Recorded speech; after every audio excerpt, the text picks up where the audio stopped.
Hello again and welcome everyone. I am his most awesome KnightTrain, casting yet another epic duel between our Zerg and Protoss players. And with me, as always, is that one guy who just won't leave me alone.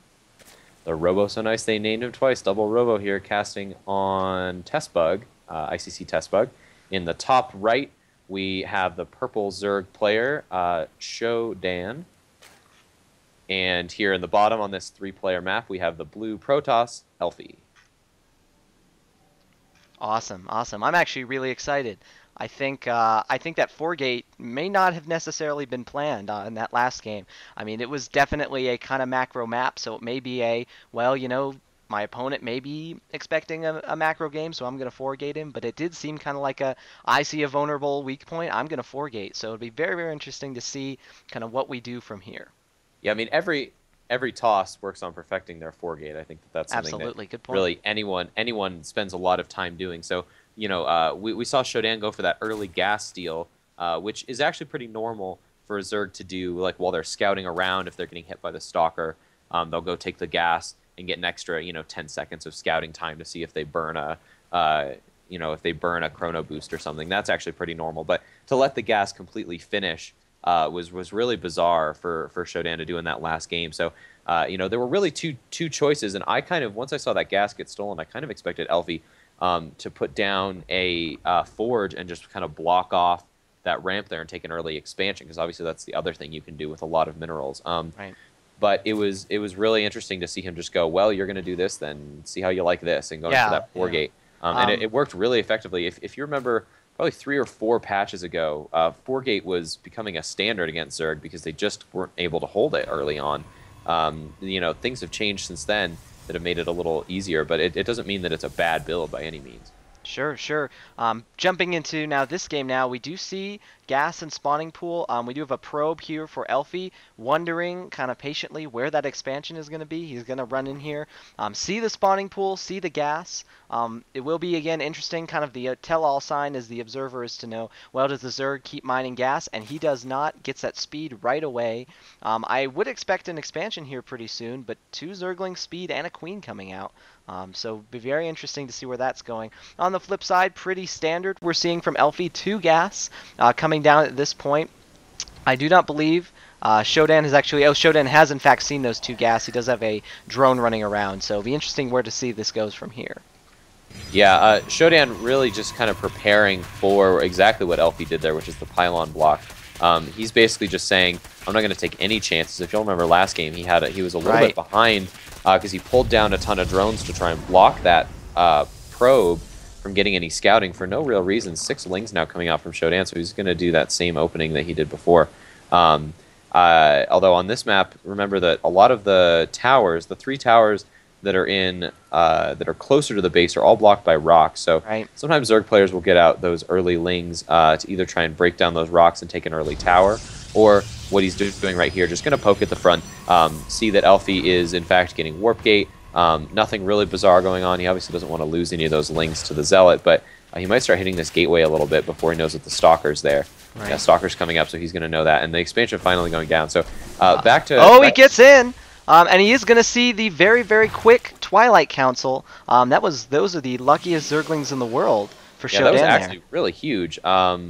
That is really, really bizarre for a toss to let any lings into his base. They're obviously not going to do a ton of damage here, but they're going to do damage in a meta sense in terms of scouting. He's going to see that Twilight Council, and he's even going to throw down the Dark Shrine right when he's there, and Shodan reacted perfectly. As soon as he saw that Twilight Council, he threw down that Evolution Chamber. And now to see... Chamber, that one, even. To see the Dark Shrine put in full view of those Zerglings, that's Elfi either playing a mind game or being ridiculously ballsy.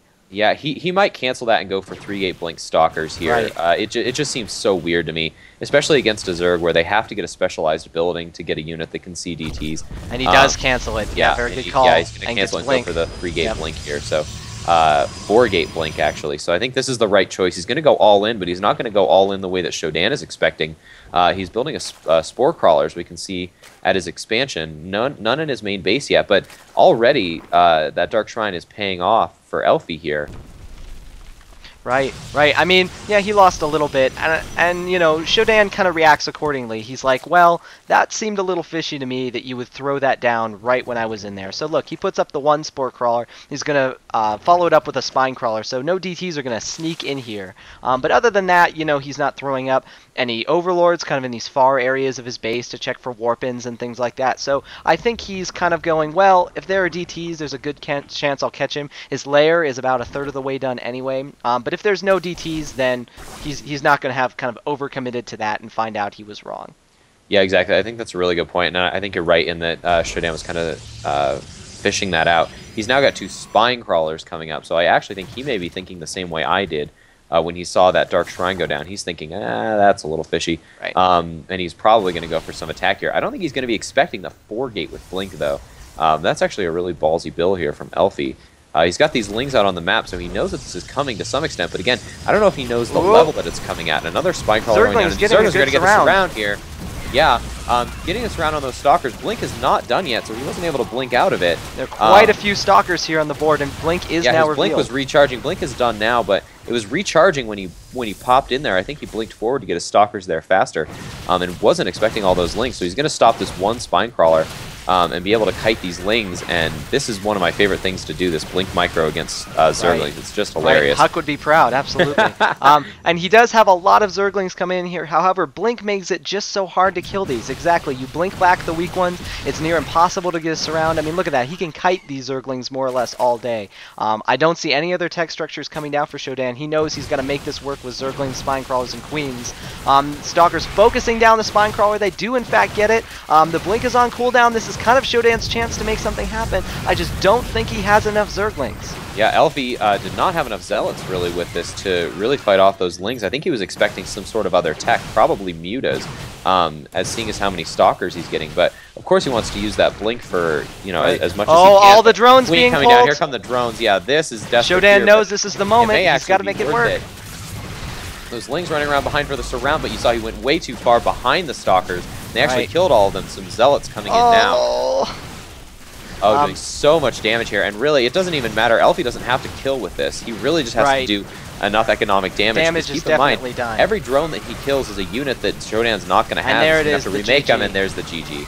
Yeah.